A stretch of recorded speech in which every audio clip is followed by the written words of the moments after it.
Hello again, folks. Welcome back to World War II TV, and we are back to Guadalcanal. We are continuing, kind of belatedly, our Footsteps in the Pacific week with the second part of the show with Dave Holland that we kind of had to cut short because it got so good. We didn't finish the first set of subjects. And then last week, as you remember, I had the internet failure and we had to postpone it. So we're back again. So this is going to be great because those of you who watched the first shows really enjoyed them. So we're going to come back today. I want to just do a bit of housekeeping about you watching it. Please click like. Even if you don't subscribe, please click like. I'm realizing that like less than 10% of people who watch a show click like, and it does help me incredibly. If all of you watching right now, yes, you click like, it helps the algorithm, it helps other people discover my shows. So if you could do that, that'd be fantastic. But without further ado, I'm going to go over to Australia to join our guest, an American living in Australia. I'm a Limey living in Normandy. It's very international today. So good evening, Dave. How are you? I'm doing fine, Paul. Thanks. And thanks for having me on again. Well, it's good. We said we didn't finish it the first time. And as we have discovered, there's a lot to talk about when you get to Guadalcanal. We talked about the Marine Raiders last time, some legendary figures there. And now we're talking about Puller himself. So when it comes to legends in the Pacific, they don't come bigger and more legendary than Chesty Puller, do they? So, I mean, he is one of those guys that stands a giant amongst giants. So, you know, as you know, you were a Marine. How Yes. big does Puller loom in Marine history even today for young guys going through training? Well, some of your viewers probably heard this story, and I don't know if they believe it's true, but every night at Paris Island or San Diego, which is Marine Corps Recruit Depot, you say goodnight to Chesty Puller. You know, in the Marine Corps, they teach you about the history and the legends, and you know, he's number one. He's the most decorated Marine of all time, so he's probably the one that's even non-Marines know his name. He's one of the most, I guess, recognized American heroes in any war. And what's interesting, you know, for those who were watching my show last night, we were talking about David Stirling, the founder of the SAS in Britain, is that his reputation has taken a bit of a reappraisal over the years. We've looked back at some of these figures and go, yeah, they were quite good at this, but perhaps they weren't so good at that. But it seems to me, as a limey, that Chesty Puller has never even wobbled off that pedestal he's been on. He is as renowned, if not more so now than he's ever been before. And I don't think I see that pedestal rocking at all. He had all the qualities you need to be both a leader of men, but also a combat soldier. So, you know, I assume you agree. He's there to stay.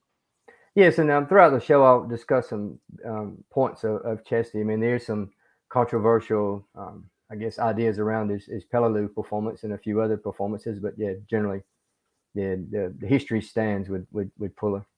Yeah, I mean, as we say, no leader can go through an entire career without the occasional day that doesn't go as well as others. But if you judge people by their whole career, then certain people just, you know, you've got to stand back and doff your cap and say, "Good God, my God, we were glad we had those guys there at the time." But anyway, let's transport ourselves back to Guadalcanal. 80 years ago. So remind us kind of about the island and just a brief introduction to the campaign for those who didn't see the first show, and then what we're going to focus on today. Yeah, I'll keep it fairly brief like I did in the last show. So in August 42, the Americans found themselves at Guadalcanal. The Japanese had been moving through the Southwest Pacific. They hadn't really been stopped. I mean, Midway sent them back, but Midway gave the Americans a bit of a offensive posture a few months ahead of the time, and they took the offensive at Guadalcanal due to the Japanese trying to build an air base there, and basically would interdict the supply lines to Australia at the time, which, you know, the Americans and the Allies couldn't put up with that. So in August of 42, that's where we found ourselves, or the Americans found themselves at Guadalcanal. And initially it was the first offensive for the Americans, but then it turned into a quick defensive because they initially took the uncompleted airfield. They completed the airfield, which is an unsinkable aircraft carrier, and then they dug in, so to speak, and the Japanese decided to try to take it back in a number of offensives. And as we discussed last time, it's the kind of one Pacific theater where, as you said there, Marines and then Army, of course, later on go on defensive, offensive, offensive, defensive. They learn all the skills of battle that they then take on through the Pacific campaign. And of course, by the by 44, 45, it's fully offensive, but probably without acquiring those skills on Guadalcanal. Guadalcanal was, I mean, it was a fierce battle, but it was also the training ground for everything that they employed as they carried on through the Pacific campaign. So that's why I think we're still discussing it 80 years on as the proving ground. It's where all the lessons were learned, where they learned how to do things, how not to do things. But we'll move on. And there's a photo of the island there, as you say, essentially a massive, great aircraft carrier. But let's talk about Puller. Let's talk about his qualities and how what he was involved in and set the scene for the viewers. All right, this photo is actually, that's why I picked it. It's in September 1942 on Guadalcanal, so he's in one of his command tents. And Puller generally didn't have a command tent; he slept on the ground, and that was one of the things that he that had affected him, or became affection with his troops, because he shared their hardships. But Puller, he missed the Great War. He tried to enlist at 17. His parents wouldn't assign his permission, so he went to VMI, which is the Virginia Military Institute. He was in there 1 year, and he withdrew and enlisted in the Marine Corps. He did so well at basic training. He became an instructor, and then he went into officer training. And by the time he completed his officer training in 1919, the war was over. So they discharged, as you can imagine, they discharged a number of Marine officers. So Puller found himself without a job and without a war, so to speak.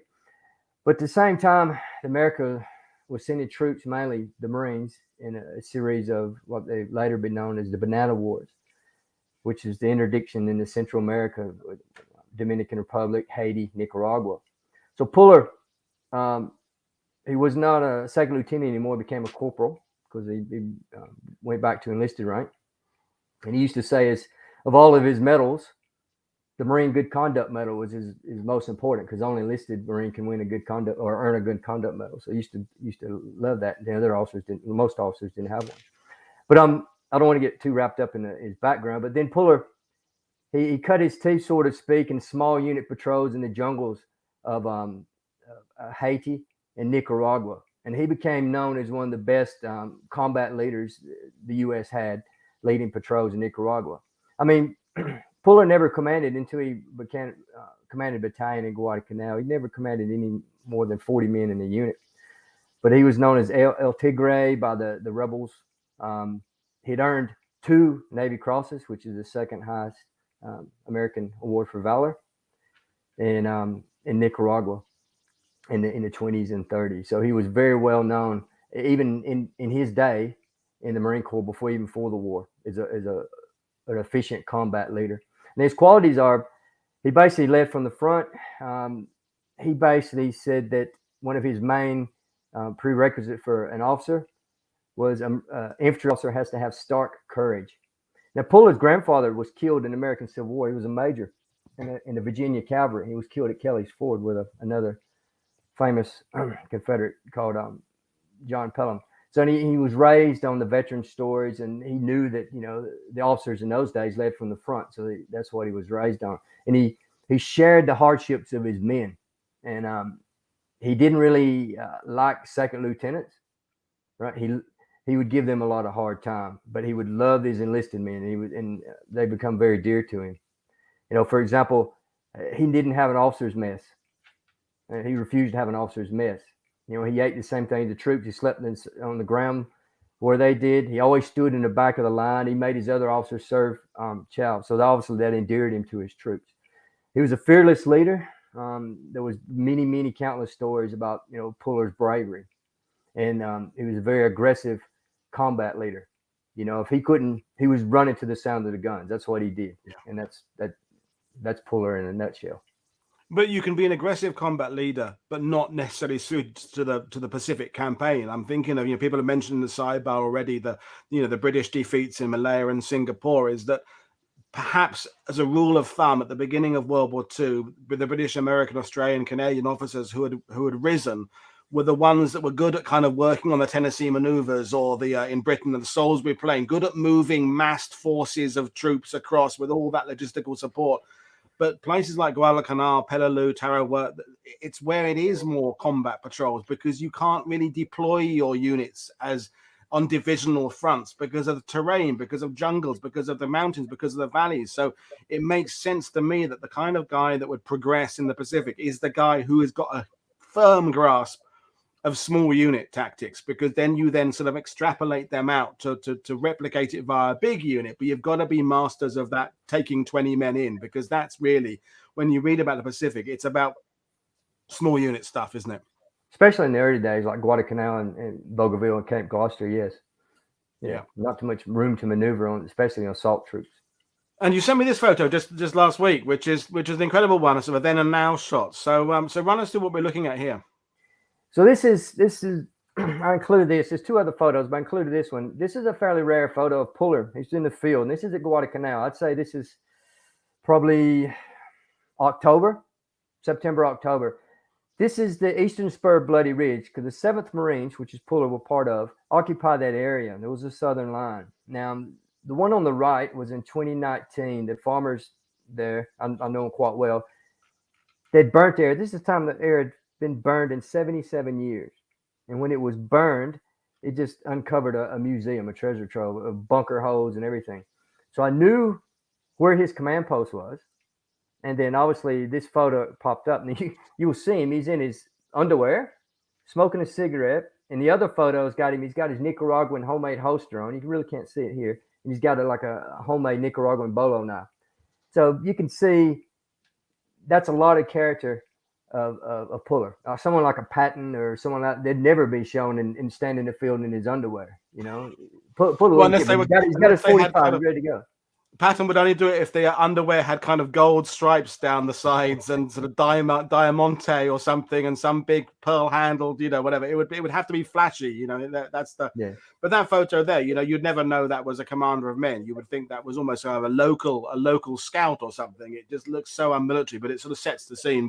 And again, folks, if you haven't seen Dave's previous show, Dave has spent more time on Guadalcanal than probably anybody else who's ever going to be on this channel, because you've worked there, you've been there for work, and you have walked these battlefields again. So talking of battlefields, we're going to move up to our first one we're going to talk about now. So again, if you haven't seen the first show, go back and watch the first, which is primarily about Bloody Ridge. We also cover other things, but now we're going to go through some of the other ones as well. So we're going to talk about the river fights now. So over to you, Dave. Okay, this is actually a good segue in, because the last show ended up at the end of Bloody Ridge with the first Raiders. And so that ended on the 14th of September, 42.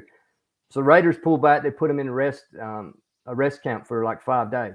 Now, on the 18th of September, the 7th Marine Regiment, which Puller was a battalion commander in the 1st Battalion, landed on Guadalcanal, which was on the 18th. Now, a little backtrack there. When the war first started, the 1st Marine Division had just formed in 41. So the Japanese were coming south before Midway, and that Samoa was in danger. So they said, we need to send some garrison troops to Samoa. So they said, what's the best unit we got? We got the 7th Marine. So they filled it out with the best NCOs, the best officers, most trained guys, sent all the best equipment. They put them on a ship, and in May 42, they hit Samoa. And Puller was, high-fiving, I don't know if you're high-fiving people, but he was happy and go, I'm the first to fight, I'm going to be in the fight. And they put him to Samoa. Well, they were there in August when the rest of the division landed in the fight. So Puller, you can imagine, was pretty mad. He'd missed the fight. So on the 18th of September, they landed. That was the first big resupply that the Americans had. So they landed on the 18th of September. And it was reported that Puller hit the beach, and the first thing he says is, point me where the Japs are. And he had the map, and he said, I don't need this map, just point me where they are in the hills. That's one version. Another version was told by Twining in his book No Bended Knee. Now, Twining was the operations officer of the 1st Marine Division and good old friend of Puller.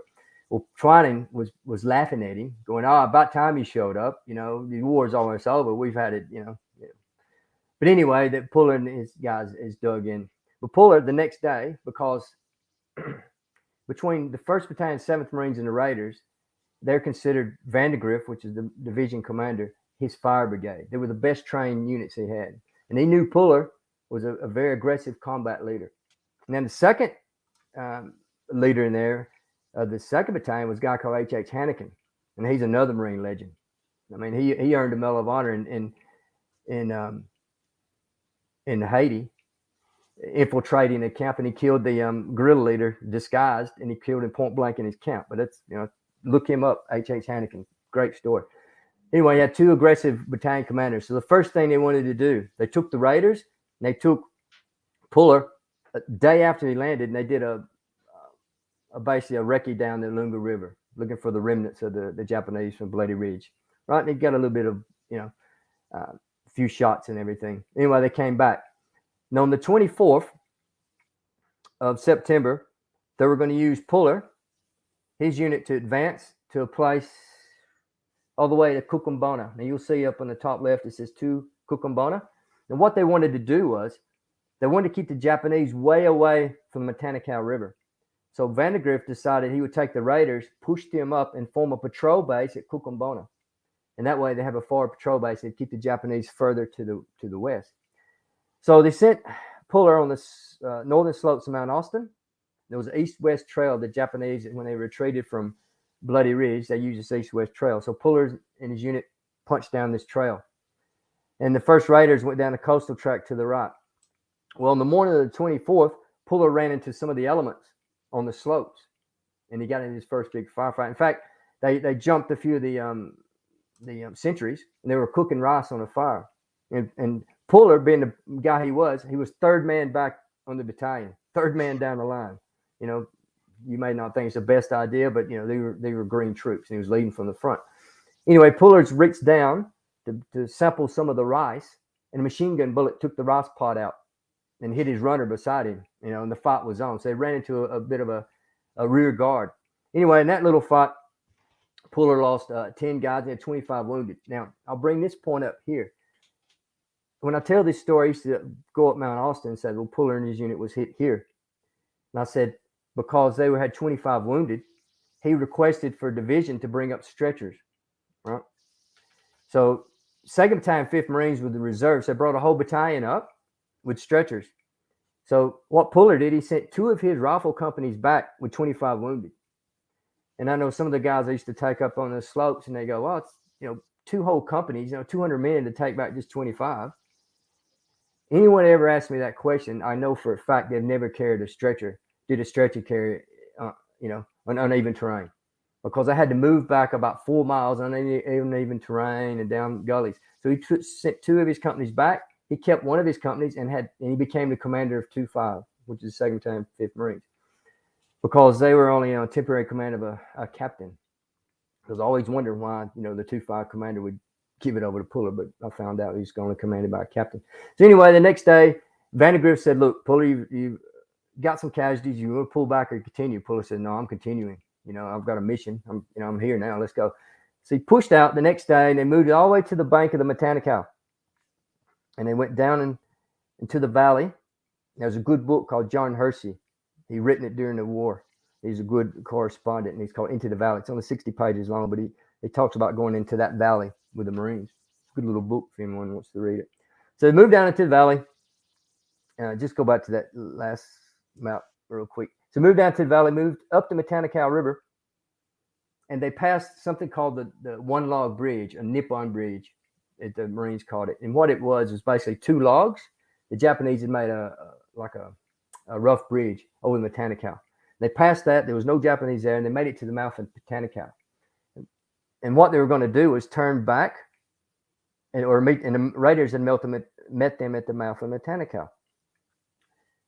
So they made a fateful, I wouldn't say error, a fateful decision. Puller had the 2nd Battalion, 5th Marines. He said, send a platoon over the mouth, and we'll go reconnoiter the other side. So as soon as they got halfway in the water, with Puller leading them, machine gun and mortar fire opened up. They took some casualties, about 25 casualties. They moved back. So by that time, division said, oh, what do we got here? We need to go. They thought the Marines would cross the river. So what they did, they sent up the first Raiders. They had 2nd Battalion, 5th Marines, and they sent up Edson. By this time, Edson, as we remember in the last show, had been the commander of the first Raiders.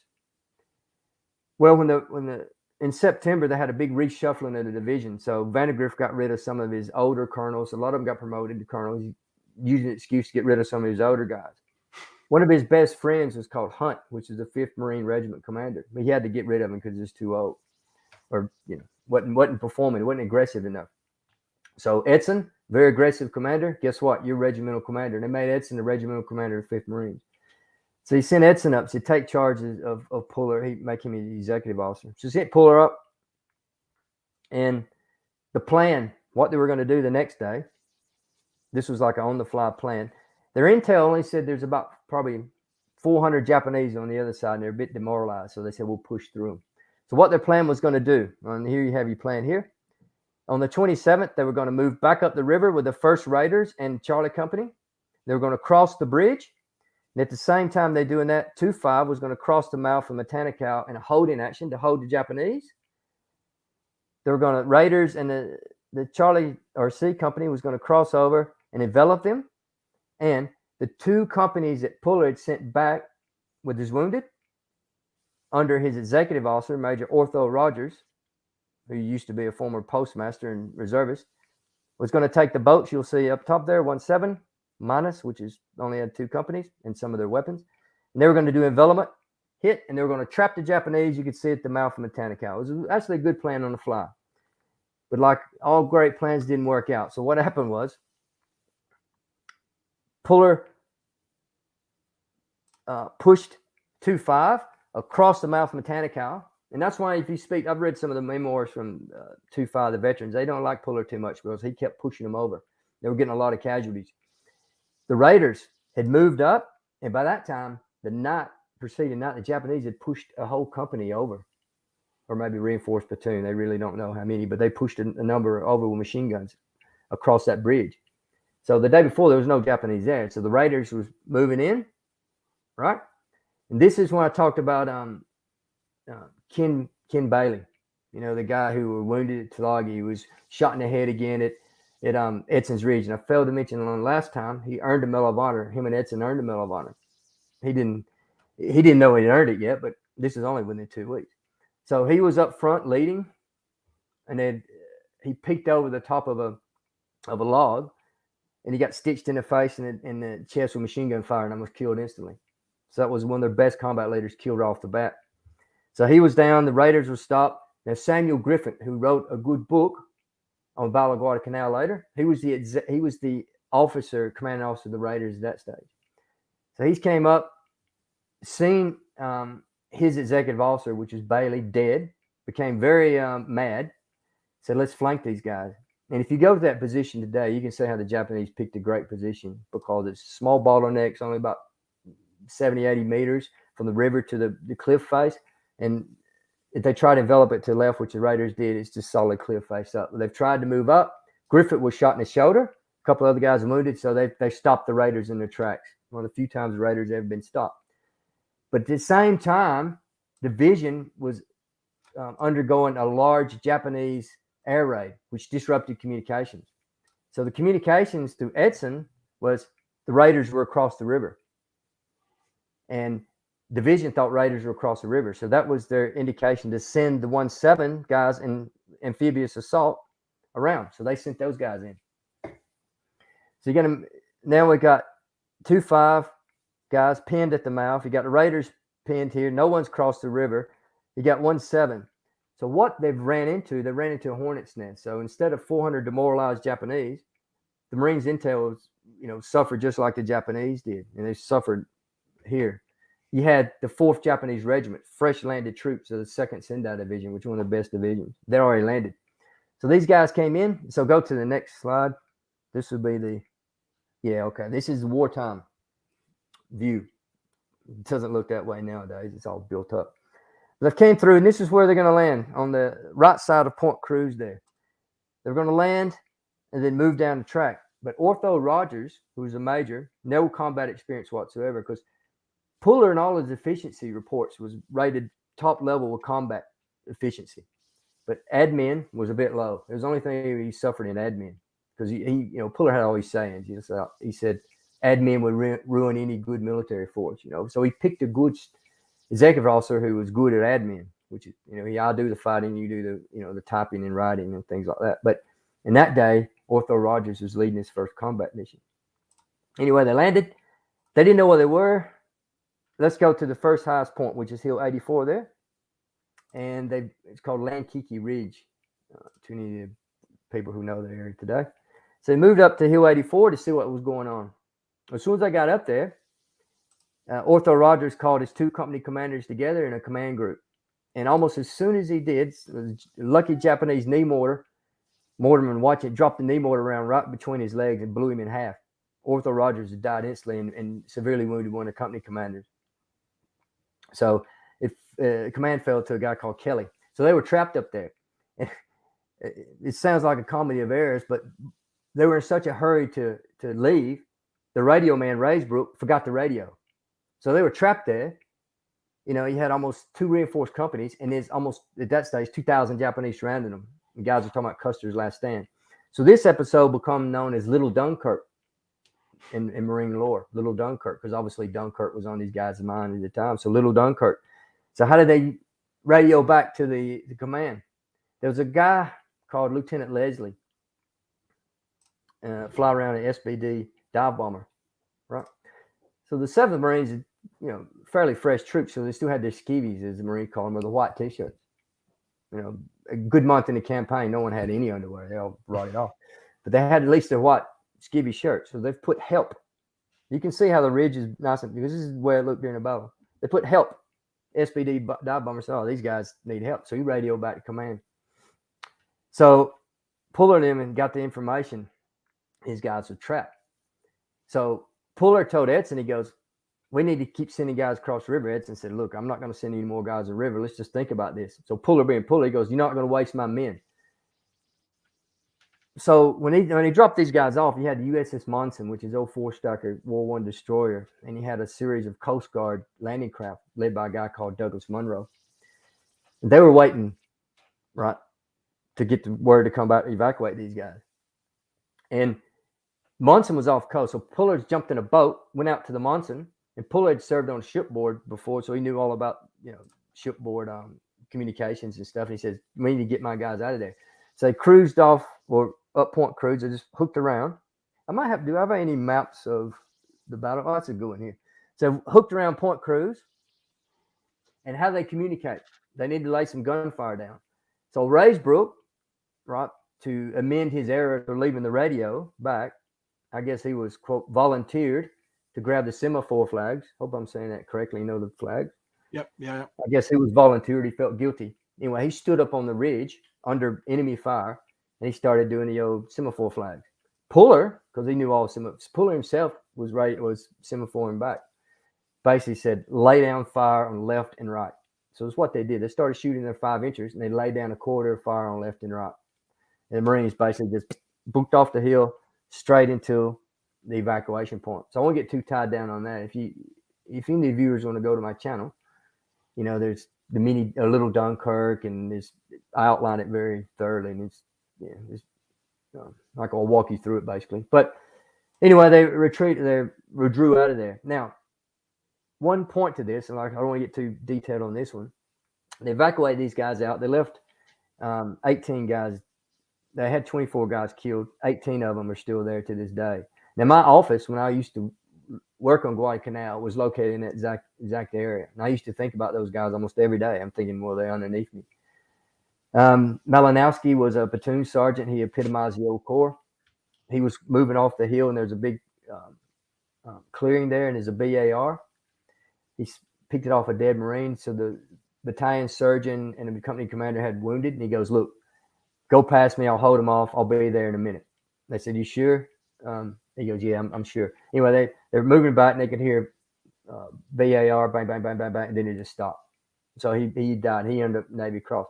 But now go back to that one with the guys in the boat, and I'll talk about this fellow real quick, and we'll move on. This guy here, this is a painting about the Coast Guardman. I mentioned Douglas Munro. Now, if you meet any U.S. Coast Guardman, they know about Douglas Munro. He's the only U.S. Coast Guardman to earn the Medal of Honor. So what Munro did, you can see the Marines getting in the boats, trying to get out of there. He was the commander of all these boats.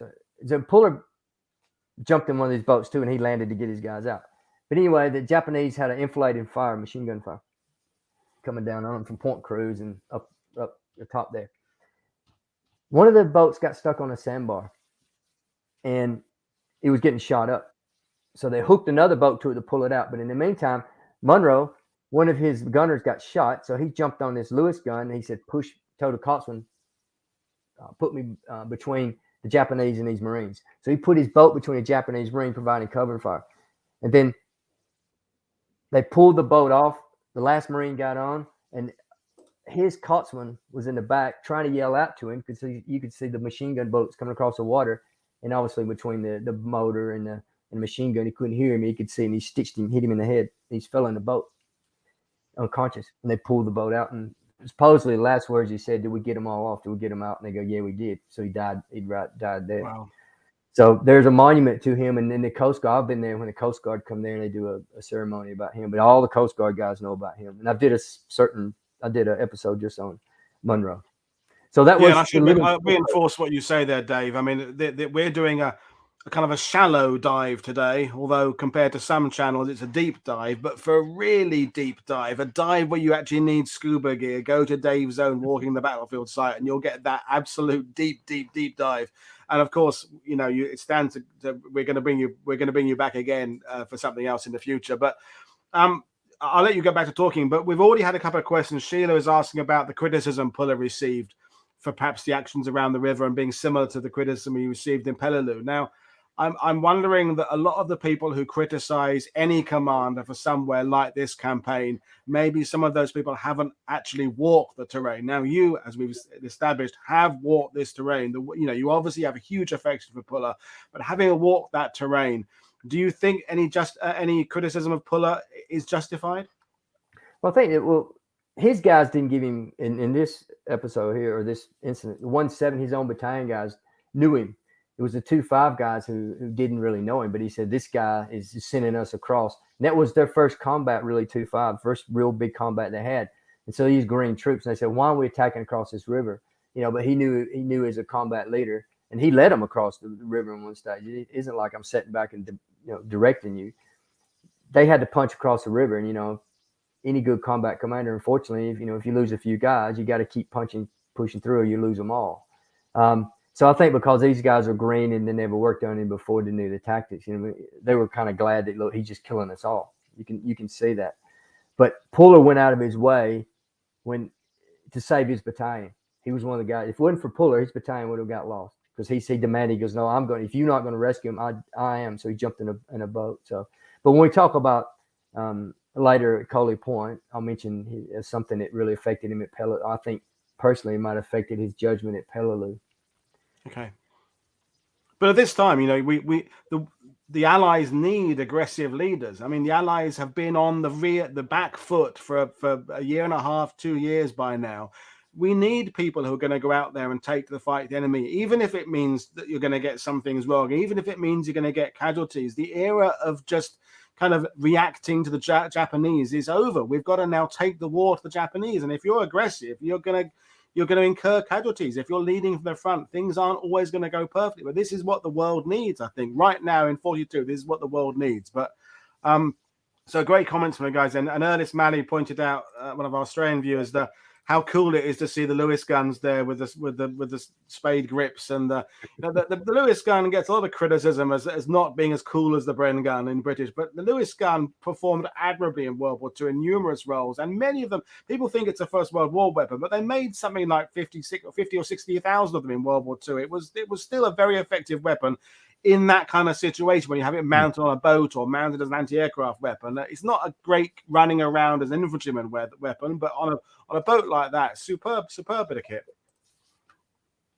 So we're up to there's the footbridges there that you talked about. So I'll hand it back to you to carry on. So that's a modern photo of the area.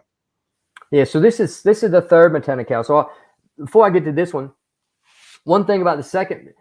Some people call it first, second, and third, but I'm just referring to what the Marines called it at the time. Right? Yeah. That was the second Matanikau with Puller. That was probably the only defeat the Marines had during the campaign. Right. So that was, there was a lot of blame game going back and forth, and it wasn't coordinated enough. So what they did was they said, okay, 2 weeks later, in October 7th and the 9th, they said, we're going to do this. As the Australians say, fair dinkum, we're gonna do this. We're gonna get serious with this now. I have a Vandergrift said I have a battalion or a regiment now. It's fresh. I'm going to use them. So what they wanted to do, once again, they wanted to keep the Japanese on the right side. So this is a modern view of the mouth of Matanikau for the viewers. When I talked about before, they're rushing across it. I wouldn't do that nowadays. You go across that, you'll probably die from some kind of. I'll just say the public toilets are in there, by the way. So anyway, the bridge is there. That's all post-war. So second Matanikau. So what they did then. Yeah, that's a good view. That's a mouth Matanikau. This is after the campaigns. This is probably late 43 when they started building up, using this as a major base. You can see some of the roads Americans were cutting in there, but that's how it looked. And when you zoom down on it, especially on the right hand side, it looks like no man's land out of the Great War. I mean, I'll talk about the October attack, how many artillery rounds landed there, but I'll cover third Matanikau real quick. So they decided to replicate what they did on the second Matanikau. Yeah, leave it there for a second. So what they decided to have 5 maneuver battalions. So I know there's a lot of Japanese there now. I know they're fresh troops, they're good troops of the 4th Regiment. So what Vandergrift decided to do, he said, I'll get these guys away from the Matanikau once and for all. Now the Raiders by that stage was down about 40%. You know, they were almost at their end of their tether. So they were used as reserve. They put those guys back in reserve. You know, they said, you'll never be used again. We'll get you out of here. Famous last words. So they moved up. You had Pullers 1-7. You had Hanneken, the old guerrilla fighter, 2-7. And you had 3-2. Now 3-2 has been brought over from Tulagi because the 2nd Marine Regiment at that time they're normally 2nd Marine Division, but they attached them to the 1st Marine Division. They brought them over from Tulagi. You'll see something of the Whaling Group. I don't want to delve too deep, but there's a guy called Colonel Whaling, Olympic shooter. He's a woodsman. He formed something called the Scouts and Snipers, right? Because the Marines were lacking in patrolling. So he formed this group of scouts, and he would train them and send them back to their unit to teach the other one, share that knowledge. But he had his little group, scouts and snipers, and Whaling was a pretty good Marine. Should be a book on him, by the way. I'm waiting for it. Anyway, they crossed over the roughly the same thing we were going to do before. And they actually had 1 battalion of the 1st Marines Regiment to do an amphibious assault. They didn't do it. They're going to do the same plan. So they had the 5th Marines, the 2-5 and 3-5, move down. And they were going to pin the Japanese at the mouth of Matanikau. And then they were going to send 3 whole battalions across that one little bridge. And then all the 3 battalions, there are 3 main ridges there, and they're peel off 1, 2, 3 like that. And they were going to trap the Japanese. So they moved through, and unbeknownst to the Marines, Murayama, which is the Japanese division commander of the 2nd Division, had just landed there, and he had some more fresh troops of his 2nd Sendai Division, guys from Java. Japanese, and a guy called Hayataki, hopefully not butchering these Japanese too much. I don't really read about them. But the 17th Army at that time had moved to Guadalcanal. They were at Rabaul. They moved to Guadalcanal. And an army, Japanese army was a corps size in the Western Army at that time, say 2 divisions plus auxiliary troops. So they were going to actually push and form a bridgehead because they knew tanks were coming and large artillery was coming. They were going to form a fire base there so it could pound the Henderson field. So the Japanese were going to do an offensive, but the Marines beat them to the punch about a day or two before. So the Japanese had moved the reinforced company across the mouth there, and they were dug in. But the Marines didn't know about it, so they ran straight into it. They got pinned down. So fight was there. They were dug in. They said, we need the Raiders up. They sent 1 company to the Raiders. Then they sent another company. And so the Raiders had to go and help them out. So they were trying to reduce that pocket. And a Japanese counterattack, I won't go into too much detail, that night broke out and actually killed about 12 Raiders. But the next day on the 9th, the Marines crossed the 1 log bridge. They did their sweeps. Now, in the middle of that, Pullers 1-7 got to the very last ridge. And is there any slides in there called the ravine? It says a ravine on there. Should be. No, probably not. I don't think so. No. Go back to the. Yeah, okay, that's fine. You see what 170 is. There's a ravine there. It's to this day, it's a ravine. So what 170 is, they were going across there in C Company. They looked down. There was Japanese bivouac. A fresh Japanese battalion was bivouacked in there. And to this day, if you go there, it's just steep cliffs, just like that. And you know, why was the Japanese bivouac down there? Because it's a nice thick jungle. They can hide. You know, the hills are barren, so and they had streams, so they could bivouac down there. They caught a Japanese, roughly a battalion down there. So what Puller did, he started dropping the 75s and had some artillery support, dropping on both ends of the ravine. Then he dropped his 60 mils and a few 81s, and they dropped mortars, and they dropped them in there. And the Japanese were scrambling out, and he set his machine guns up, and they started killing the Japanese. And at that time, his regimental commander was still across the river, and he's saying, "What's going on? What's going on?" And Puller just got on the radio and said, "Look, you need to come up here. Leave me alone." But Vandergrift was getting reports that the Japanese were landing a major invasion. So although his guys were up there, no one was at Henderson Field, roughly. So he pulled them all back.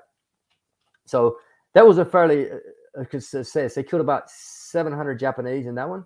They lost about 65 Marines. They killed about 600 Japanese. Now, Puller, still don't know to this day, but he reckoned he killed about 200 in there. But the Japanese report said it's probably more about 500. So Puller's battalion got a bit of payback from 2 weeks earlier when they almost wiped out. So they wiped out basically a whole Japanese battalion in the ravine. And it's known as the ravine nowadays. So yeah, it's almost like shooting fish in a barrel. So the mood deals goes back. So that was the end of the 3rd Matanikau. So all the guys are back at the perimeter now, getting ready for this major Japanese offensive, because the Japanese are getting ready to really pound the Americans here. And that leads us up to the Battle of Henderson Field. Brilliant stuff. I mean, and I've always tell you already, we've had loads of requests for you to come back and expand on this in the future. And yeah, as far as I'm concerned, you're welcome back anytime. And Henderson Field, and we talked about legends in terms of people like Puller. Henderson Field is a legendary battlefield. I mean, Guadalcanal is legendary anyway, but when you go, and as his buddy Ridge, but Henderson Field, we've done a couple of shows on that, because that again, just legendary. So I'll hand it back to you, and we'll carry on through. Well, exactly. I mean, you got a good show there on by Brian D on John Basilone.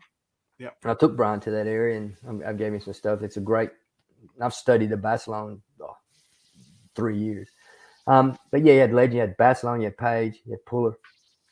So what the Japanese had decided to do, they formed. This is one of the rare times that the Japanese Navy and Army and the Air Force worked together. Well, I wouldn't say fully worked together, but it's better than they normally did. So in October, the Japanese formed the largest naval task force they'd formed since Midway in Rabaul. And they had Yamamoto. He was the direct commander. So what they were going to do is they needed to neutralize. They needed to land thousands of Japanese troops, the whole 2nd Division and elements of the 38th Division. Because, at this time, no troops and reinforcements were going into Port Moresby or New Guinea to help their troops on the Kokoda there. So they wanted to wipe out the Americans from here. Then they would take their objective of Moresby. So Moresby went on the back burner, and Guadalcanal was the main objective. So everything they had was going there. So they wanted 2.5 divisions of troops, but still their Japanese intel was still saying there was only 10,000 Marines here. In the previous one where they talk about there was only 1,000, then 3,000. Now they said there's only 10,000. But this stage there's 20,000 Marines here, 20,000. Now, albeit the Marines were suffering, because I think in October alone there was over 2,000 Marines admitted to the hospital for malaria. So they were hitting, you had. They were starving. They weren't really starving, but they were poor diet, disease. It started to kick them in because they've been there for 2.5 months. So the Japanese had landed the 150 millimeter and 100 millimeter large guns. And at the time, the Marines couldn't do counter battery fire because they did have 155 millimeters, but they left them in New Zealand because they only could bring so much in the initial invasion. So the prime movers with the 155s were left in New Zealand. They didn't arrive till late October. And as good as the 155 is, it can't reach Guadalcanal from New Zealand. The shells can go a long way, but not quite that far. Exactly. But when the Japanese brought their 150 millimeters, which some of you viewers may have heard the term Pistol Pete. Yeah. Pistol Pete's was a nickname the Marines gave these Japanese guns because they bombarded Henderson Field, but it wasn't one guns. In some accounts, it was one gun. No, it was just the name for all their guns. But anyway, they brought them up to Kukumbona, and they could fire and hit the airfield. So they started pounding the airfield, and you still had the the planes would bomb it during the day, but they want to do a concentrated effort. So I could just do one just on this battle alone, but I'll try to touch the main point. There was something called the bombardment. So on the night of I'll just go the 13th. I'll get the Raiders out of here because Raiders need to leave. A dignified leave from Guadalcanal. So the Raiders, when they left, they only had 200 effective out of 800 when they started. Good grief. So the big convoy, they decided to send the Army in to relieve the Marines. And one of my most favorite Army units is the 164th National Guard Infantry Regiment, made of guys from North Dakota, South Dakota, Minnesota.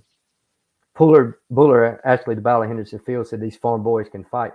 And then they referred to themselves as 164th Marines. They thought they were part of the 1st Marine Division. But they're a good units. They sent them in. There was the first substantial Army reinforcement. They were the first U.S. Army unit to engage in any offensive combat in World War II. So they landed on the 13th. And when they landed, the Raiders jumped on their ships and see you later, Raiders. So Raiders are out of the Guadalcanal campaign to have a good rest. Now, the night of the 13th and 14th, the 164th got a great welcome. Now, the next 3 days, from the 13th to the 17th, I still can't find anywhere in World War II history that the Allies suffered so much from naval bombardment as these guys did in these preceding 3 days. On the night of the 13th to 14th, the Marines only refer to that night as the bombardment. That's all they say, or the night of the battleships. Japanese brought 2 battleships in. And they fired about 1,000 14-inch rounds in a small perimeter there around Henderson Field, basically to neutralize the airfield. They wanted to neutralize that unsinkable aircraft carrier so they could bring all these ships in and unload everyone at one time, because before they were just coming in destroyers and small barges at night in a Tokyo Express, or the rat runs, as the Japanese call them. So they basically, after that night of bombardment, they rendered the Cactus Air Force inefficient. I mean, the next day they could get a few planes up. They destroyed most of their gasoline, even though Geiger, which is the Marine general, good general, by the way, he'd separated in little dumps, put his fuel and spread them out. So they had to go around and try to find it. And they put some pieces together, but they didn't have enough to fly the next day, really, to stop the Japanese. And the Marines watched them unloading, 10 miles down the coast, thousands of Japanese. And tanks and heavy artillery. So then the next night, so that was over 1,000 rounds that night of 14-inch. The next night, there was about 800 rounds of 8-inch and 5-inchers. And the next night after that, there was about 1,400 or 1,300 rounds of 8-inchers and 5-inchers. So they smashed those guys. But the night of bombardment, only about 40 Marines died, which is amazing.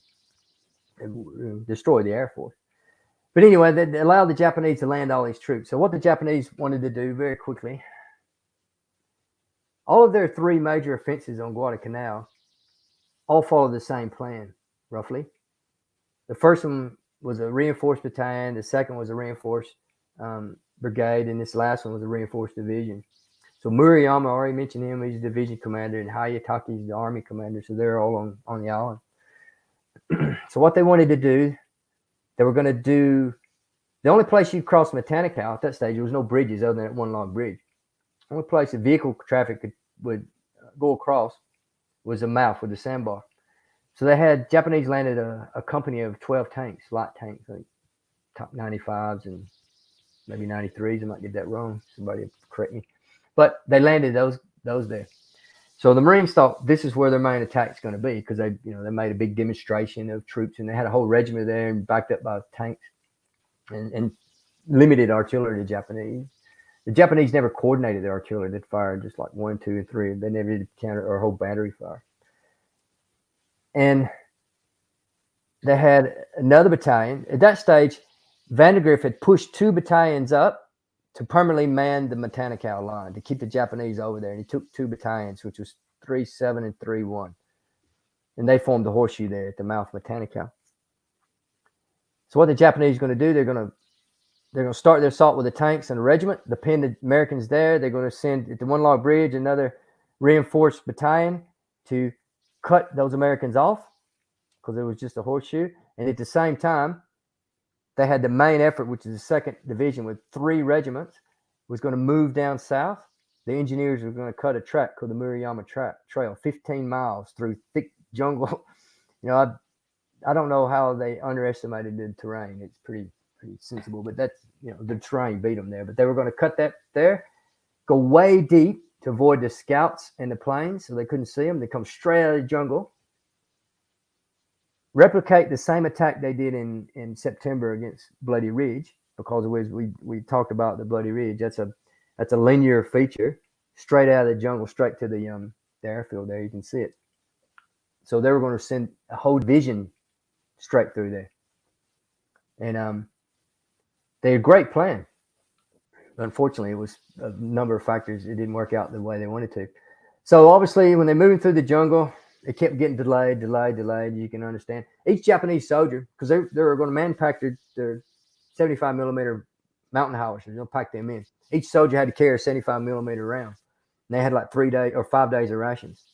So it took them more than 5 days. And to this day, if you walk the Murayama Trail, you'll find 75 millimeter rounds, where you can see some private throwing them in the bushes. And, in fact, the guns, they dumped most of their guns there because, it's straight cliffs, and, it was brutal on them. Anyway, do you think, sorry to interrupt you, do you think the Japanese, well, you said it yourself, they misunderstood how bad the terrain would be, and they kind of misjudged how good the Americans would be in defense? Because I'm thinking about the shows we did about Singapore and Malaya, really, where there's a really good, essentially a good road network the Japanese could use. So although they're going through jungle, they're using roads through jungle rather than having to hack through jungle. And there they got into the habit of the Australians and British and various Indian defenders kind of falling back each time. And I think maybe that's given the Japanese a bit of a level of overconfidence of movement. Yeah, and plus also they ran into I think we talked about last show. They always picked the path of least resistance, and they've ran into the Marines lines, and they dug in, and they're supported by a lot of artillery, fixed positions with overhead cover and machine guns with strands and strands of barbed wire. The barbed wire really paid for itself in this battle. So anyway, the attack was delayed, and they kept getting delayed. And on the 23rd, Murayama said, "I can't, give me to the 24th." But there's always someone that don't get the word. So the general at the mouth of Matanikau didn't get the word. So he punched across that night with his tanks, 9 tanks, and they were all taken out by a 37 millimeter anti-tank gun, 75 millimeter on the half track, took them out. And one Marine private stuck a grenade in the track when it made across the river. So they took that out. That whole area, because that was where the Marines were expecting the main attack from, they pre-registered it. So they had something like 4 artillery battalions, 40 guns. They fired 6,000 rounds in one night. And each gun had a 50-yard sector. It just fired back and forth, up and down 50 yards, and they were overlapping grids. So that regiment was basically wiped out in their assembly areas before they even started. The Japanese said we didn't even make it to the river because most of our guys were killed. So that attack petered out. The attack down south, the Marines still didn't know they were coming.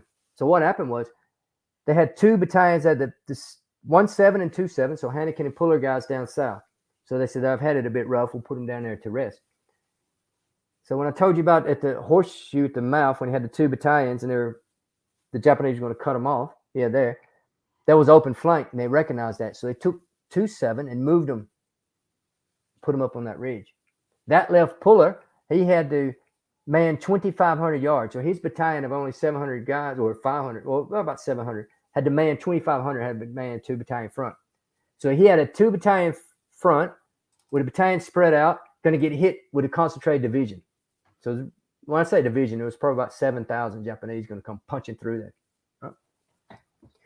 So it was in a bad situation. And the Army at that stage had manned the old line to the right.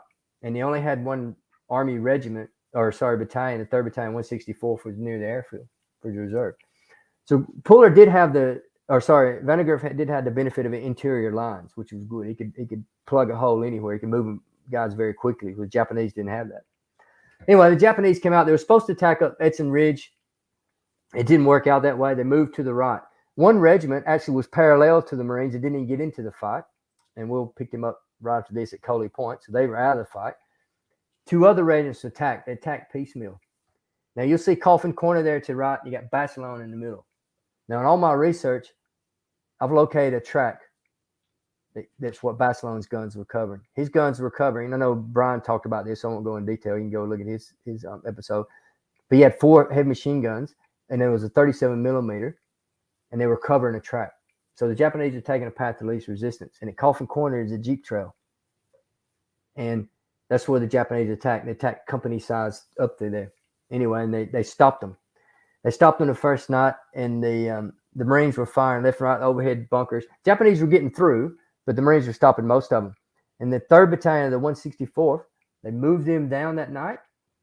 And this is a good Puller story. Puller's command post is about 50 meters behind the line. So Puller's in his command post that night, directing artillery fire, directing everything left and right. And he sent his Padre out. He says, bring those Army guys up. They don't know where to go. Bring them up. So they brought him up. And they sent a guide from each platoon to bring him in. So he met the lieutenant colonel, and he goes, look, I don't know who's one of us is senior. I don't care. I'm the guy here. I'm going to be in charge tonight, and we'll sell it out tomorrow. And the Army, Colonel Hall just said, yeah, you're in charge, mate, or buddy, go ahead. I'll just listen to you. So what they did, they dropped 1 Army soldier in with each Marine. That's how they had to do it that night. They dropped them in a hole. And then you could, once the Army, because they had the M1 Garands, the Marine had the 03 Springfield bolt action. They said the rate of fire increased dramatically that night as soon as the Grands come on. There was some Marines that did have the Grands. Some of the 11th Marines artillery guys had Grands, and the 3rd Marine Defense Battalion had Grands when they landed on Guadalcanal. A lot of people don't know that because they issued the defense guys with Grands. Yeah, so that's another story there. I never thought that, the second Raiders had them, but yeah, that's been proven now. But anyway, they beat them off that night. The next day, that was where the Barcelona action and things is. And Puller was very instrumental that night. And this is where he earned his 3rd Navy Cross. And I've got one of my episodes actually covers the actual spot where he earned his Navy Cross in the command post there. So you can look at that. So they consolidated, moved his battalion up on Bloody Ridge, and the Army just took over. The next night, this is Coffin Corner. This is what the Japanese had to attack across. They attacked across this. You won't be able to see it here, but in the tree line there are covered American bunkers. They call it the bowling alley. It was 2,000 yards. So if you go to my video, Coffin Corner, you'll see it's 2,000 yards. And there was a small Jeep track. And the Japanese was just concentrating attacking this Jeep track because, the Japanese, they had the one plan. They couldn't deviate from that plan. Their plan was to go down it, so they just keep pounding at it. They didn't have that initiative at the small unit level, so they pounded. To interrupt you again, Dave, and this is where my revolution over the last year and a half hosting this has been taking the knowledge I know about some campaigns and battles and then broadening it out by comparing it to the other ones that I didn't know about that I now do because I've had guests like yourself coming on. And now I'm making much more connections between the Japanese tactics here. And again, what I said a few minutes ago about Malaya and Singapore, because there, the Japanese absolutely took the paths of least resistance, down the roads, down the tracks. But there, because of various reasons, the British and Australians, although in part put up some gallant defenses, they did have this fall back policy. So the Japanese got in this habit of having success going down these paths. And here, we've talked about it so many times before. Americans tend to study the Guadalcanal, Peleliu, Pacific Island hopping campaign, and Brits and Australians, tackle Malaya, Singapore, New Guinea. But to understand the theatre, you've got to compare across these actions and look at the Japanese experiences and see how they're developing and not learning from some of their lessons, or they're getting success somewhere else and assuming that success will replicate itself elsewhere, and it isn't. And it's just, I'm finding lots of gaps are being filled in now by comparing these sections. Yeah, I mean, their tactics are unimaginative a lot of times, and they underestimate the enemy and the terrain. And it was raining very hard here in this attack too, so that hampered their attack. Yeah, in fact, the 38th Division, the 230th Regiment was involved in this attack. They were the guys that took Hong Kong. They were the Japanese division, the 38th, that took Hong Kong. And there's atrocities there, and they also went into Java and Timor. So they were very experienced. This is a good photo. This is Coffin Corner, and you can see the barbed wire on the left. That's a U.S. Army soldier walking down the road in front, and then the right-hand side is all the covered bunkers. So the Japanese attacked across that. You have the 37 millimeter anti-tank guns, heavy amount of artillery, 50 cal and 30 cal. And the Japanese didn't have any. They had very few supporting arms because they left them in the jungle. Wow. So they didn't have any supporting arms. They had a few needle mortars and maybe a 75 millimeter or two, some machine guns. But you can see how that was all covered. And, that's why the next night they attacked at Coffin Corner, and the third night they tried. But in all, that whole division, it basically wrecked. It destroyed a regiment and basically wrecked the whole 2nd Division because they had to make their way back then down the Murayama Road, back to where they came from. And a lot of them are still in the jungle to this day. The remains. So there's no accurate account, but it's probably around 3,000 Japanese died. This was the largest and concentrated attack, especially at Coffin Corner by the Japanese in the Guadalcanal campaign. In fact, this is probably one of not counting China, Burma, India. This is probably the last large offensive charge, the Japanese offensive charge, not talking about bonsai charge. Last offensive, this wasn't a bonsai charge. This is actually a concentrated Japanese offensive because Japanese are on the offensive here. This is probably the last one they did during the war right here. And I was just going to say, David, we have the Basilone action, we have Chesty Pull's actions earlier on. There's other things that maybe are defined by the bravery of some of the leaders and the combat actions. But in terms of the campaign, I'm going to suggest that this battle we just talked about, Henderson Field, is the as you said there, the strategic turning point. It is a turning point in the Japanese, as say, we're on the front foot, and I say after this, it's the beginning of the change. Yes, but the Japanese are going to do this again in November. The Marines thought they're going to, because they had the rest of the 38th and more units were going in, but it was the naval battles in the mid-November. Two big naval battles in Guadalcanal that they just sunk a lot of transports. And it just stopped because they were going to do the same thing here. And that was when they sunk the battleships because they sent American battleships up and they met them. They didn't get a chance to do the bombardment that day. They met them and sunk them. Wow. So, yeah, but this is probably the last one. And it wasn't until mid-November where the Americans really thought we're going to win this.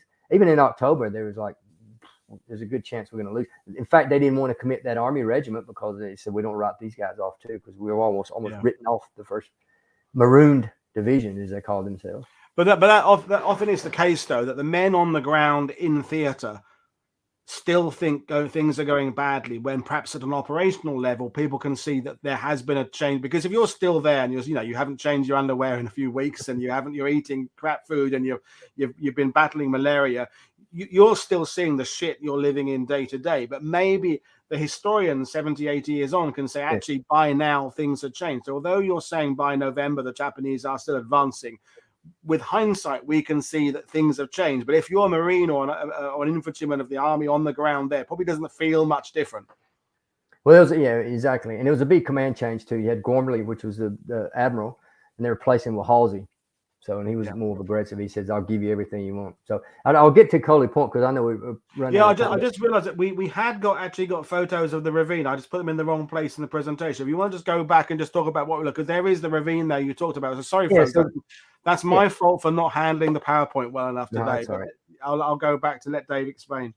I put some of I think my friend Peter Flavin did this one, but he's put some of the modern landmarks. If you ever go to Honiara, which is the capital city, but the ravine to the bottom left, the ravine Chesty Puller's action. So you can see this is the way it was at the time of the battle. You can see how the ridges are bare, coral ridges, and then the jungles are thick. So he caught them up there. And then where it says King Solomon Hotel is basically the little Dunkirk action. Right. But Puller never earned the Medal of Honor.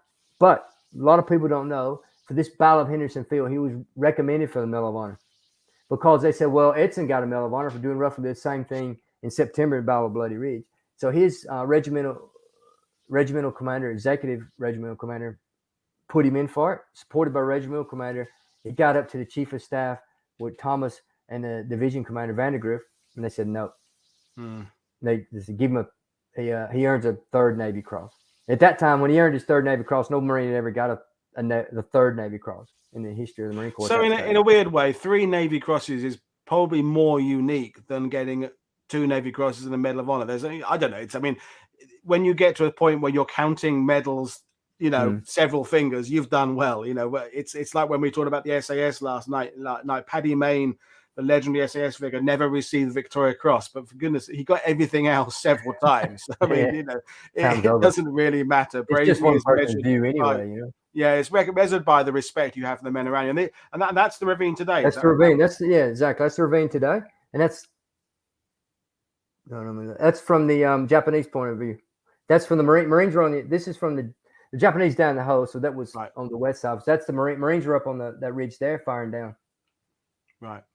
And Yes, then to finish off, we're going to go to Coley Point. So, I mean, Yeah. it's been great. And the comments in the sidebar is that we know that we're only tapping into about 5% of your knowledge. And I'm accused of not of going down rabbit holes. And I like the fact that about 20 times so far, you've got to a little crossroads in your mind where you thought I could go off and tell that 20-minute detour there, but you've kind of kept this up in. But, you know, as far again, come back whenever you want and go down those rabbit holes. We're fine with it. Yeah.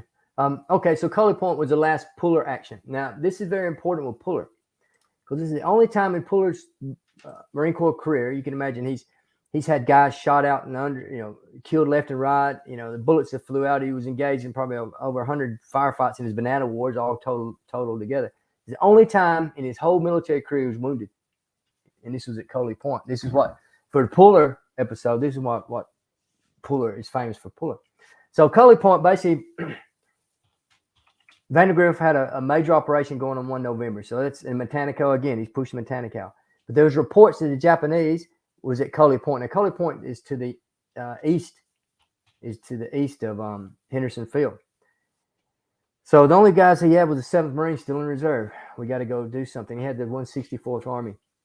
So basically what it was the remnants of this Japanese 230th Regiment that it went parallel. I said the one regiment went parallel to the Marines were lost and didn't engage in the fight. Well, they made it all the way to Coley Point. And more Japanese were landing just to reinforce, I think, company. But the Marines thought, they just landed the whole division. So they've stopped their November attack and pulled them back. They sent Puller and the rest of them here. Anyway, they pinned the Japanese down. I won't get into too much detail because it went from the 4th to the 9th. They pinned the Japanese down to a place called Guadalcanal Creek.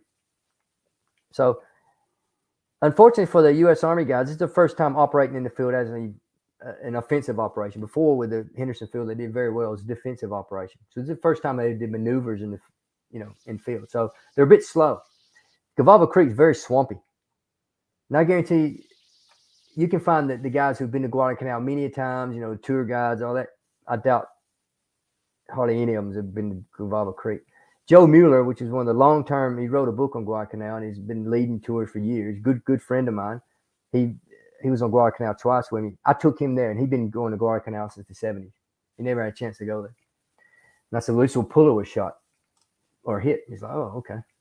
I've got a video of that. No, I don't have a video. Yeah, I do have a video. One of the last videos I made. It was not a filming video. It's got some photos and stuff there.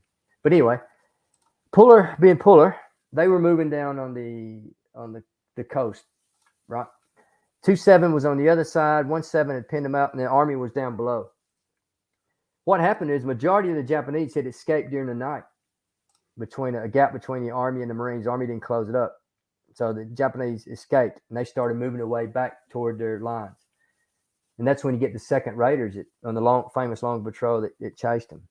But anyway, Puller, they said, well, we got about 450 Japanese trapped in his pocket. We want to try to wipe them out. So what Puller did, they were moving through the thick jungle. He was the far left battalion, and he had his command group, with his communicators and everyone else around him. And he was in the thick jungle. He said, I can't see shit here.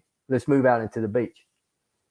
So they moved out into the beach. And as soon as he moved out into the beach, there was a Japanese 75 millimeter howitzer.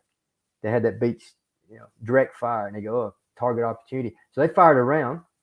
It hit Puller's command group. I don't know if I'm pretty sure it killed 1 or 2. I have to double check that one, but it definitely wounded quite a number, including Puller. So Puller was hit pretty bad. He had shrapnel all in his legs and arms, and he went down. Puller being Puller, his communicator was down. He couldn't find him. The communication line, he had field phone line, was cut. So what Puller did, he was wounded. Puller, this is the lieutenant colonel, crawled out, repaired the wire himself. Then he could get on and start calling in artillery fire. So Puller called in the artillery fire. So that the Japanese were suppressed. And they said, Puller, you need to, you're severely wounded. You need to go, battalion surgeon, you need to go back. He said, no, I need to stay here. It wasn't so much bravado. It kind of was because he knew he was, but he didn't have anyone to replace him because he didn't have, I think the next guy was a very junior lieutenant or junior captain would take over. And he says, I don't have anyone to take over. So he stayed in his hole and he commanded all that night. And the next morning he couldn't walk. He couldn't move. And he basically called, he said, I need to be relieved. So he sent a major from the division up to take his command. But when he got into he walked his way into the boat. He said, I want to see my troops see me being carried on. And then they took him back to Lunga, right? Put him in a hospital. They did some minor surgery on him. They said, oh, you got a big chunk of shrapnel in your leg. You need to go back and we're going to fly you on a medevac. He goes, no, you're not. I'm staying. I'm going to stay here. And Puller goes, when I was growing up in Virginia, he said, all these old veterans was walking around with I forgot what he said, like all this, what he say, Yankee rust in their bodies, for years. I can carry this in my body. Leave me alone. So I think within 2 weeks, he was back on his feet. But this is the point where I'm talking about Peleliu. Right. So that was Puller's last action. They were evacuated, and they put him on that southern line again, and they didn't really get any much action after that. By that stage, the 7th Marines were down about 30% of the guys. Just reminds me, in Puller's first action, he said, lead from the front, courageous officers. In his first action, he's lost real serious action. He's lost his battalion executive officer and 3 of his company commanders. So, they really, listened to his, to their own detriment, I guess. But, at least the job got done and those troops got led, so to speak. But getting to Peleliu. Now, Puller, they said, wasn't himself at Peleliu. Obviously, you read on Peleliu, he suffered the most casualties of his whole regiment. They were hitting they had a hard task. And he said, oh, we can keep doing it. He kept sending these guys. So he got a lot of flack later in years for his judgment there. But they said Puller wasn't himself. Normally Puller was in the front line. He's always in the front line. His battalion, his headquarters is only about 50 meters behind the front line at all times. But he wasn't himself. The reason he wasn't himself, I think, and a few other guys are thinking, he was suffering terribly from that wound he suffered in Guadalcanal 2 years earlier. That big piece of shrapnel was still in his leg. In fact, the reports on Peleliu, his leg had swelled like 3 times its normal size from that injury. And I think that slowed him down. It might have affected his judgment. He wasn't himself. So obviously after Peleliu, he had a major surgery and it got removed. So I think that affected some of his ability with a lot of other factors. But Guadalcanal, Puller was in his element as a battalion commander. Like I said before, he never commanded in combat a unit bigger than 40 men. But, he was a combat leader, and he wasn't a staff officer. He never went to staff college and anything like that beforehand. After here they sent him to he went back to the States. The rest of them went to Australia. They sent Puller back to the States. Marshall, which is the the head chief of staff, they put him and another guy on a tour to go to the army bases and talk about the lessons of Guadalcanal, and he was a big hit there. And he was there for a few months, and then they sent him back to Australia, and then he went and kept Gloucester, and he became the executive officer to the 7th Marines. And they said, he didn't like the paperwork, so he just stayed up with the battalions all the time. And he earned his 4th Navy Cross on Gloucester. But he ended up, all in total, he earned his 5th Navy Cross in Korea. But he ended up with 5 Navy Crosses and a Distinguished Service Cross, which is the Army equivalent, which is, I think, the only other person in U.S. history is Eddie Rickenbacker, who has that amount. I mean, it's an incredible career, and it does. You emphasized it there. It's that reminder that sometimes great military leaders go up 1 or 2 steps too high up the chain of command. That they should just be staying with the combat side of things that they're good at. Those who watching this who've seen Band of Brothers, Dick Winters, for example, hated going from company commander to battalion, because he lost that connection with being up there and kept being told, no, you can't be right up there with the guys. You've got to be back a bit. And it's recognizing that some people are best in that environment. Of course, the natural inclination is to promote them because they're good, but sometimes you promote them away from the very thing they're good at, So, you've studied this guy and this campaign like nobody else, Objectively, we talked about how Marines still adore Puller, but objectively, how do you assess him as a commander in Guadalcanal? Give him a score out of 10.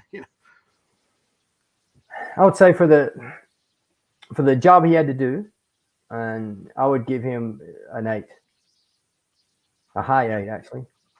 There was no other battalion other than Hannikin and Edson. They were the 3 top battalion commanders there.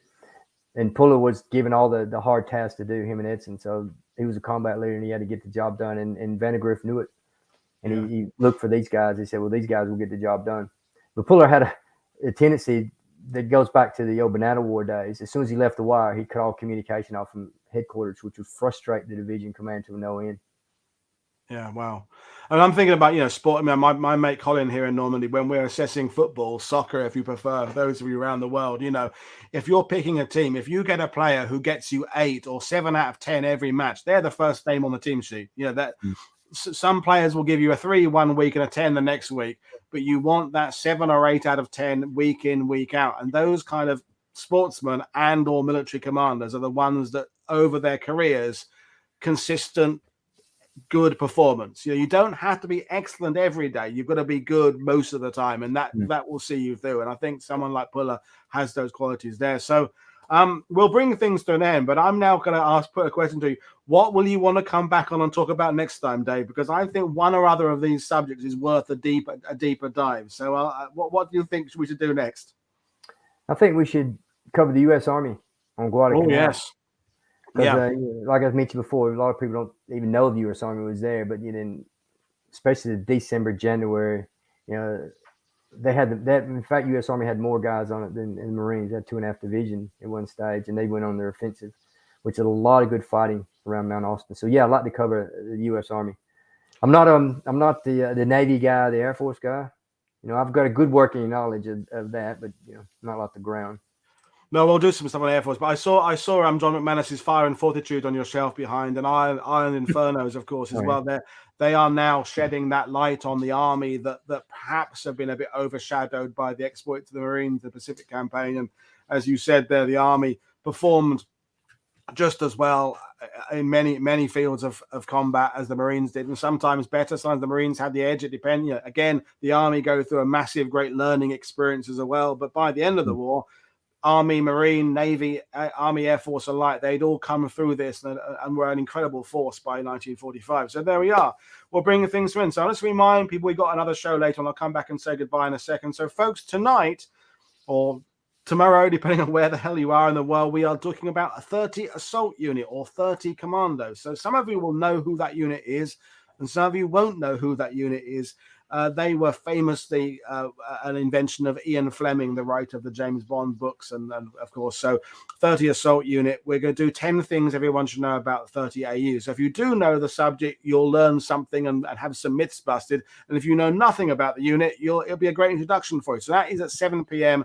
GMT later today. So it's 2 shows today, and then tomorrow, the wonderful Jenny Grant is coming back to talk about Polish commandos as part of the Inter-Allied Command, and that will bring Special Forces Week to an end. I'm still working on the reenactment shows for next week. I'm just going to do 3 shows as part of Reenactment Week and leave some of the subjects for later on. And we've got over the weekend, Saturday and Sunday. There's no rest for me now. We've got 2 shows to commemorate the 80th anniversary of Operation Biting, the Bruneval Assault. So the wonderful Damien Lewis is coming on to talk about Shadow Raiders on Saturday, kind of the prep for Operation Biting. And then on Sunday, Neil Cherry is going to take us through the actual assault on the radar station just north of Le Havre, where I was yesterday taking footage for you. So there'll be 2 great shows for you. So as usual, if you are new to World War II TV, I said at the beginning, click like, click subscribe, share what we're doing on social media. But please, above all, go back to as many shows as you want. If you haven't liked them, like them, because it helps with the algorithm. And again, go to Dave's site, Walking the Battlefield and Walking Guadalcanal, and see his deeper dives into the battlefield there. But I'll bring Dave back in to say goodbye. I've had a great time talking to you, and we'll plan our next visit. It'll be really good. So thank you for having me, Paul. And did you enjoy talking?